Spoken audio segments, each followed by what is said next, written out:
د ننني غونډې صدر صاحب د پښتنو قامي شاعر رحمت شاه سایل صاحب له به زه د هغه په دې شعرونو مایک ته د راتلو بلنه ورکوم، خو تاسو ټولو ته به خواست کوم چې زه کله په هغې کې پښتون یم او پښتون یم وایم، تاسو ټول به راسره وایي چې پښتون یم پښتون یم. څوک دې چاته نه وایي، څوک دې چاته نه وایي ما ټوله دنیا پیژني، څوک دې چاته نه وایي ما ټوله دنیا پیژني. زه خپله عنوان خپله مضمون یمه، پښتون یمه پښتون یمه. او سپک نظر هم سترګې درنې کې چې راوګوري،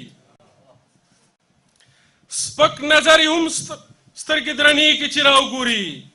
زه خدای زیږولی داسې دروند یمه، پښتون یمه پښتون یمه.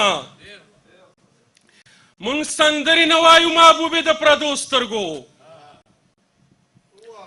مونږ سندرې نه وایو محبوبې د پردو سترګو.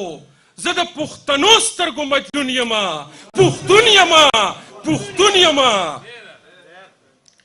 په دې شعرونو باندې د پښتنو قامي شاعر د خوشحال خان د پټکیول، د احمد شاه د تورې شړنګ، د ملالۍ ټپه، د باچا خان د امن او د ورورولۍ د سیاست وارث او د پښتنو پیغلو او زلمیانو د اوچو شونډو ترجمان رحمت شاه سایل صاحب له بلنه ورکوم چې راشي تاسو ته خپله وینا او کلام وکړي.